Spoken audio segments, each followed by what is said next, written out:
I want to eat what I love, but I also want to stay healthy. It's a conflict most of us live with every single day. But what if I told you that there's one simple habit that can solve this contradiction? Hi everyone, I'm Ace from Discover Japanese Books. Today, I'd like to introduce a powerful yet simple eating habit, one that's deeply connected to an ancient Japanese idea, creating a 16-hour window without eating. Surprisingly, this approach isn't just traditional, it's also scientifically proven by modern nutrition research. I tried this method for just 2 months. The results? I lost weight, my skin got clearer, and most importantly, my entire mindset about eating changed. No intense workouts, no extreme dieting, just one mindful habit. In this video, we'll explore 3 things. Number 1. Why 16 hours matters. Number 2. How it's connected to the Japanese idea of ma, the space in between. Number 3. And how you can actually keep this habit going in real life. So, let's dive right in. Let's start with the first question, why 16 hours? There's actually a clear scientific reason behind it. About 16 hours after your last meal, a natural process called autophagy begins to take place. Autophagy literally means self-eating, but in a good way. It's how our body recycles old cells and gives birth to new, healthy ones. Here's what happens inside your body. Roughly 10 hours after your last meal, the sugar stored in your liver is used up. Then, your body starts breaking down fat for energy. After about 16 hours, autophagy kicks in, and that's when your body begins clearing out unnecessary substances and toxins. As a result, your cells, tissues, and organs become more active and efficient, helping you stay younger and healthier. It even helps your body destroy and cleanse harmful bacteria inside your cells. However, there's one important catch: autophagy doesn't work well when your body is constantly full of nutrients. That's why, contrary to what we've been told, we don't actually need 3 full meals every single day. What really matters here is this: your organs also need a solid block of rest. Just like we need downtime to recover, every organ inside us needs time off, too. But here's the problem: most of us think a meal ends the moment food passes through our throat. For our organs, that moment is actually the beginning. Once food enters the body, the digestive system has to start working immediately. So if we eat 3 full meals a day, every single day, our organs are basically working non-stop. They never get a break. And when your organs are forced to run without rest, the risks begin to stack up. Here are some of the most common dangers you should know about.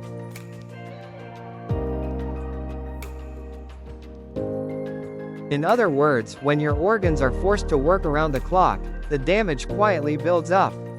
It's the classic case of all harm, no benefit. By the way, in Japan we have an old saying. 腹八分目に医者いらず. It means, if you stop eating when you're about 80% full, you won't need a doctor. Long before modern nutrition science existed, people intuitively understood that leaving a little room in your stomach was healthier than constantly eating to full satisfaction. And in a way, autophagy is simply the scientific proof of that ancient wisdom. It shows us that giving our body a break, creating space instead of filling it, is what allows us to stay healthy, energized, and resilient. Now, let's move on to the second question. Why is autophagy connected to a deeply Japanese idea called ma? For example, think about the Japanese tea ceremony. Every movement has a purpose. Each gesture is refined, intentional, and free from excess. In the silence of the tea room, your body and mind are gently tuned. You begin to face the tea, and ultimately, yourself.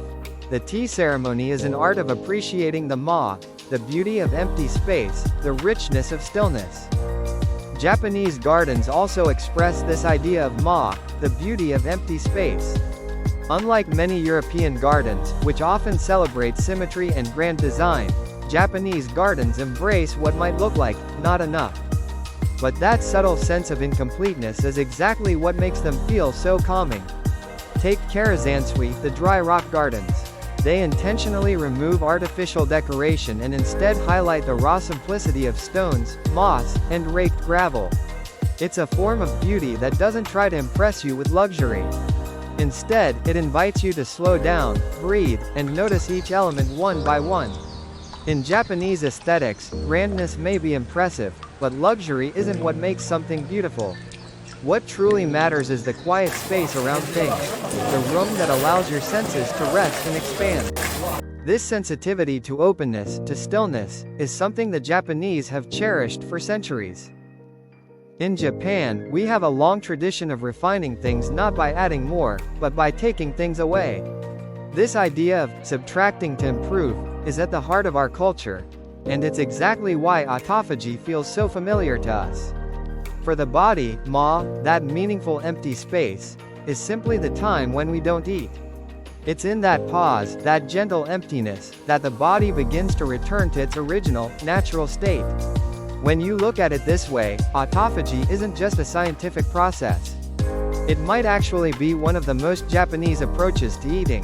Create space, remove the excess, and let the body heal itself.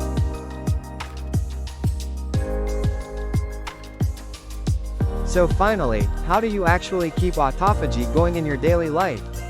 As I mentioned at the beginning, this method doesn't require intense workouts or extreme dieting. That's why I highly recommend it. But let's be honest, doing it every single day right from the start can feel overwhelming. So instead, try beginning with just one day a week. That's enough to ease your body into the rhythm. Now, how do you plan your schedule? Let me share 3 simple approaches you can start with. First, here's the first pattern. Fast for 16 hours from 6 p.m. to 10 a.m. the next morning. For example, you wake up around 6 a.m., have a late breakfast at 10 a.m., eat an early dinner at 6 p.m., and go to bed around 10 p.m.